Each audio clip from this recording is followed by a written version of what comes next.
एक गांव में करण और सुरेश दो दोस्त रहते थे, मगर दोनों में काफ़ी डिफरेंस था। करण जहां एकदम गोरा और चालाक भी था और ऊपर से अमीर भी था, वहीं सुरेश एकदम काला कलोटा और ऊपर से सीधा साधा और हालात में गरीब भी बना दिया था। करण उसके कालेपन और गरीबी का बहुत मजाक उड़ाया करता था और करण को बीवी भी ऐसी मिली जो उसके घमंड को दुगना कर गई और उसने उसके कान बार बार के कि कैसे भी करके इस अपने गरीब काले दोस्त से पीछा छुड़ाओ। खुद तो एक अच्छे खासे मकान में रहते थे, वहीं सुरेश एक छोटे से मकान में अपनी पत्नी के साथ खुश रहने की कोशिश कर रहा था, लेकिन उसकी बीवी उसे खुश नहीं रहने देती थी। वो उसे गरीबी के ताने मार मार के हर दिन उसे अंदर से खोखला ही कर दिया था। एक दिन परेशान होकर सुरेश जंगल में बहुत दूर दूर निकल गया। रात भर जंगल में बिताने के बाद जब सवेरे उठा तो उसे पास में एक कुआं नजर आया। असल में ये जादुई कुआं था। सुरेश ने उस कुएं में अपने हाथ मुंह धोकर मन ही मन में बोला, काश मैं भी अपने दोस्त की तरह गोरा और अमीर होता।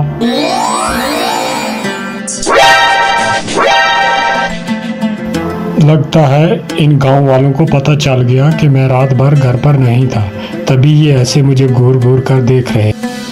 अरे आपके चेहरे को क्या हुआ? क्या हुआ? कुछ भी नहीं। तुम्हारे ताने सुन सुनकर मेरे कान पक गए, इसीलिए मैं जंगल में चला गया था। तो रात भर सोया नहीं, इसीलिए थोड़ा ऐसा दिखता हूँ। और क्या हुआ? अरे नहीं, थोड़ा नहीं, बहुत कुछ हुआ है। तुम तो अपने दोस्त से भी ज्यादा गोरे हो गए हो। क्या? ये कैसे हो गया? अरे ये तो चमकदार ही हो गया। मैं इतना गोरा कैसे हो गया अचानक एक रात में? फिर वो दिन भर सोचता रहा कि ऐसा चमकदार कैसे हो गया अचानक। फिर उसे उस कुएं की याद आने लगी और उस कुएं के बारे में पूरा दिन सोचता रहा कि ज़रूर कोई चमकदारी कुआं है वो। और यही सोचकर शाम को चुपचाप वो उसी जादुई कुएं के पास पहुंच गया और अपने हाथ पानी में डुबोते हुए बोला, आपने मुझे इतना गोरा बना दिया, थोड़ा दोस्त की तरह मुझे दान भी दे दो। ये बोलकर जब उसने अपने हाथ बाहर निकाले तो क्या देखता है कि दोनों हाथों में बहुत सारा सोना आ गया।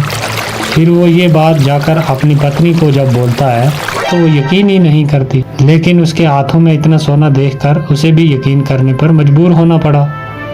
फिर भी वो सुरेश से कहती है, सुरेश, जो मेरी शादी पे कंगन दिए थे वो कंगन कहीं खो गए हैं, तो तुम उस जादुई नदी में जाकर कहो ना, हो सकता है वो कंगन मिल जाएं।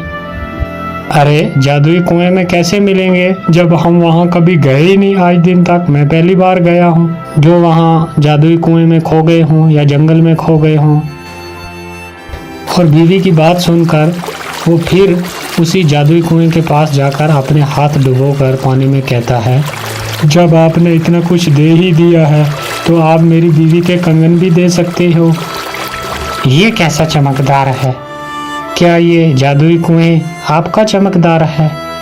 हाँ बिल्कुल, मैं एक जादुई कुआं हूँ और तुम्हें जो चाहिए, जब चाहिए, जितना चाहिए, अपने लिए और अपने दोस्तों के लिए जो भी मांगोगे तुम्हें फौरन मिल जाएगा। आप सच कह रहे हैं? जादुई कुएं क्या? हाँ, लेकिन एक बात याद रखना, तुम अपने लिए या अपने दोस्त के लिए जो भी मांगोगे उसका तुम्हें दुगना दे दिया जाएगा। इस बात को अच्छे से याद रखना। अगर ऐसा है तो मेरा एक ही दुश्मन है और वो दोस्त है मेरा जिसके पास अच्छा मकान है। मैं चाहता हूँ कि उसके पास और भी मकान हो और भी दौलत हो।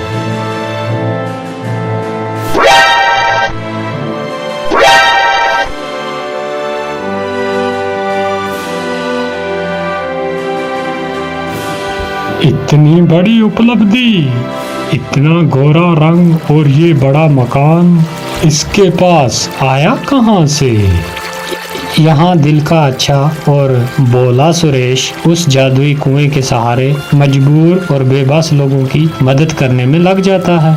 वो उस जादुई कुएं के बारे में किसी को कुछ भी नहीं बताता और वो किसी की भी कोई चीज खो गई हो या किसी को किसी चीज की जरूरत हो तो वो चुपचाप उस जादुई कुएं में जाकर अपने हाथ डुबोकर उन लोगों को वो चीज मुहैया करवा देता था। यहाँ तक कि वहाँ का जो राजा था उसका बेटा एक बार खो गया। उसे कभी भी ना पूछने वाला वो राजा भी दौड़ा दौड़ा उसके पास आया और सुरेश ने उसे दूसरे दिन आने को कहा। फिर रात को सुरेश चुपचाप उस कुएं के पास चला गया और अपने हाथ पानी में डालकर बोला, ए जादुई कुएं, ये राजा मेरी कभी कोई इज्जत नहीं करता था, लेकिन आज अगर उसका बेटा मिल जाए तो मेरी बहुत इज्जत बन जाएगी। बेचारा बहुत परेशान है, उनका बेटा मिला दो।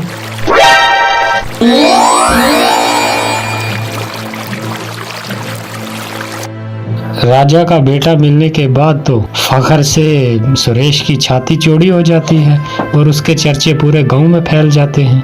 अब हर कोई उसे मदद मांगने के लिए पहुंच जाता है और सुरेश की चौड़ी छाती देखकर करण और उसकी बीवी बुरी तरीके से जल भुन जाते हैं।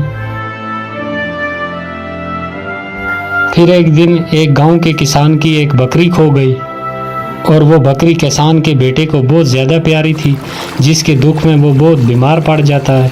फिर दूसरे दिन वो किसान आता है सुरेश के पास और बोलता है कि मेरी बकरी खो गई है, जिसकी वजह से मेरा बेटा बीमार पड़ गया है। आप मेरी मदद कर दीजिए, मेरी वो बकरी ढूंढ कर ला दीजिए, जिसकी वजह से मेरा बेटा बच जाएगा। और सुरेश उसकी ये बात सुनकर उसे हौसला देता है कि आप फिक्र मत करें, कल सुबह आपकी बकरी आपके पास पहुंच जाएगी।